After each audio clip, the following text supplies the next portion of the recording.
नमो भगवती वासुदेवाय। आज हम श्री गर्ग संहिता के गिरिराज खंड का छठा अध्याय सुनेंगे।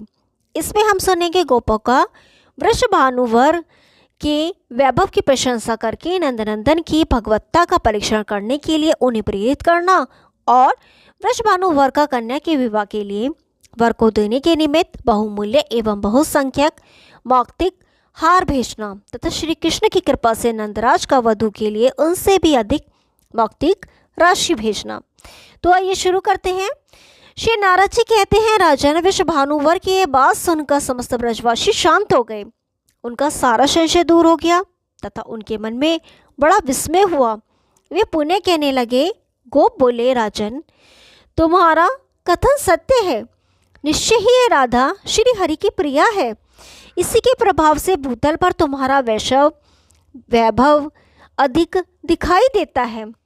हजारों मतवाले हाथी, करोड़ों चंचल घोड़े तथा देवताओं के विमान सदृश करोड़ों सुंदर रथ और शिविकाएं तुम्हारे यहाँ सुशोभित होती हैं।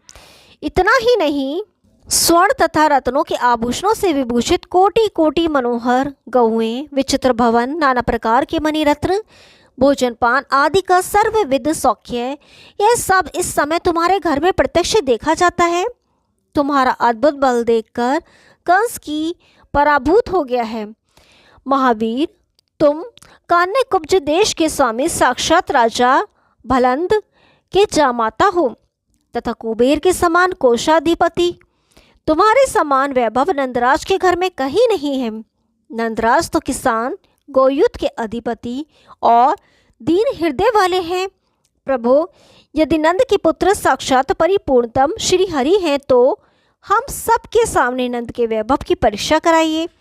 श्री नारद जी कहते हैं, राजन उन गोपों की बात सुनकर महान वृषभानुवर ने नंदराज के वैभव की परीक्षा की।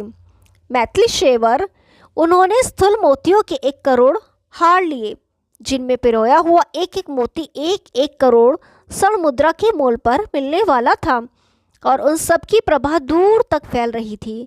नरेश्वर उन सब को पात्रों में रखकर बड़े कुशल वर्णनकारी लोगों द्वारा सब गोपों के देखते देखते वृषभानुवर ने नंदराज जी के यहाँ भेजा। नंदराज जी की सभा में जाकर अत्यंत कुशल वर्णन करता लोगों ने मौक्तिक हारों के पात्र उनके सामने रख दिए और प्रणाम करके उनसे कहा, नंदराज, जिसके नेत्र नूतन विकसित कमल के समान शोभा पाते हैं तथा जो मुख में करोड़ों चंद्रमंडलों की सी कांति धारण करते हैं, उस अपनी पुत्र श्री राधा को विवाह के योग्य जानकर वृषभानुवर ने सुंदर वर की खोज करते हुए यह विचार किया है कि तुम्हारे पुत्र मदन मोहन श्री कृष्ण दिव्य वर हैं। गोवर्धन पर्वत को उठाने में समर्थ, दिव्य भुजाओं से संपन्न तथा उद्भट वीर हैं। प्रभु, वैश्य प्रवर यह सब देख और सोच विचार कर वृषभानुवर ने हम सबको यहाँ भेजा है। अब वर की गोद भरने के लिए पहले कन्या पक्ष की ओर से यह मौक्तिक राशि ग्रहण कीजिए, फिर इधर से भी कन्या की गोद भरने के लिए पर्याप्त मौक्तिक राशि प्रदान कीजिए। यही हमारे कुल की प्रसिद्ध रीति है। श्री नारद जी कहते हैं, राजन उस उत्कृष्ट द्रव्य राशि को देखकर नंदराज बड़े विस्मित हुए। तो भी वे कुछ विचार कर यशोदा जी से उसके तुल्य रत्न राशि है या नहीं, इस बात को पूछने के लिए वह सब सामान लेकर अंतःपुर में गए। वहाँ उस समय नंद और यशस्वनी यशोदा ने चिरकाल तक विचार किया, किंतु इसी निष्कर्ष पर पहुँचे कि इस मौक्तिक राशि के बराबर दूसरी कोई द्रव्य राशि मेरे घर में नहीं है। आज लोगों में हमारी लाज सारी चली गई। हम लोगों की सब और हंसी उड़ाई जाएगी। इस धन के बदले में हम दूसरा कौन सा धन दें, क्या करें? श्री कृष्ण के इस विवाह के निमित्त हमारे द्वारा क्या किया जाना चाहिए? पहले तो जो कुछ वर के लिए आया है उसे ग्रहण कर लेना चाहिए। पीछे अपने पास धन आने पर वधु के लिए उपहार भेजा जाएगा। ऐसा विचार करते हुए नंद और यशोदा जी के पास भगवान अघमर्दन श्री कृष्ण अलक्षित भाव से भी वहाँ आ गए।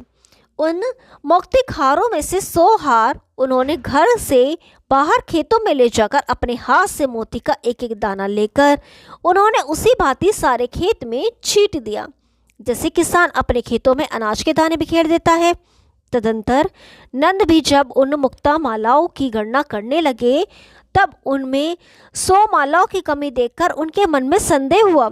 श्री नंद जी बोले, हाय, पहले तो मेरे घर में जिस धनराशि के समान दूसरी कोई धनराशि नहीं थी या नहीं है, उसमें भी अब 100 की कमी हो गई। अहो, चारों ओर से भाई बंधुओं के बीच मुझ पर बड़ा भारी कलंक पोता जाएगा। अथवा यदि श्री कृष्ण या बलराम ने खेलने के लिए उनमें से कुछ मोती निकाल लिए हों तो अब दीन चित्त होकर मैं उन्हीं दोनों बालकों से पूछूंगा। श्री नारद जी कहते हैं, राजन, इस प्रकार विचार कर नंद ने भी श्री कृष्ण से उन मोतियों के विषय में आदर पूर्वक पूछा। तब जोर से हंसते हुए गोवर्धनधारी भगवान नंद से बोले, बाबा, हम सारे गोप किसान हैं जो खेतों में सब प्रकार के बीज बोया करते हैं, अतः हमने खेत में मोती के बीज बिखेर दिए हैं। श्री नारद जी कहते हैं, राजन, बेटे के मुंह से यह बात सुनकर ब्रजेश्वर नंद ने उसे डांट बताई और उन सबको चुन बीन कर लाने के लिए उसके साथ खेतों में गए। वहाँ मुक्ता फल के सैकड़ों सुंदर वृक्ष दिखाई देने लगे जो हरे हरे पल्लवों से सुशोभित और विशालकाय थे। नरेश्वर जैसे आकाश में झुंड के झुंड तारे शोभा पाते हैं, उसी प्रकार उन वृक्षों में कोटि कोटि मुक्ता फलों के गुच्छे समूह के समूह लटके हुए सुशोभित हो रहे थे। तब हर्ष से भरे हुए ब्रजेश्वर नंदराज ने श्री कृष्ण को परमेश्वर जानकर पहले के समान ही मोटे मोटे दिव्य मुक्ता फल उन वृक्षों से तोड़ लिए और उनके एक कोटि भार गाड़ियों पर लदवाकर उन वर वरण कर्ताओं को दे दिए।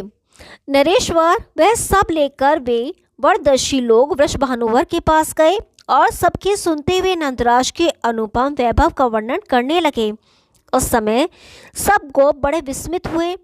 नंद नंदन को साक्षात श्री हरि जानकर समस्त ब्रजवासियों का संशय दूर हो गया और उन्होंने वृषभानुवर को प्रणाम किया। मिथिलेश्वर उसी दिन से ब्रज के सब लोगों ने यह जान लिया कि श्री राधा श्री हरि की प्रियतमा है और श्री हरि श्री राधा के प्राण वल्लभ है। मिथिला पते जहाँ नंद नंदन श्री हरि ने मोती बिखेरे थे, वहाँ मुक्ता सरोवर प्रकट हो गया जो तीर्थों का राजा है। जो वहाँ एक भी मोती दान करता है वह लाख मोतियों के दान के फल देता है, इसमें संशय नहीं है। राजन, इस प्रकार मैंने तुमसे गिरिराज महोत्सव का वर्णन किया जो मनुष्य के लिए भोग और मोक्ष प्रदान करने वाला है। अब तुम और क्या सुनना चाहते हो? ओम नमो भगवती वासुदेवाय। 7वां अध्याय कल सुनेंगे। तब तक के लिए नमस्कार।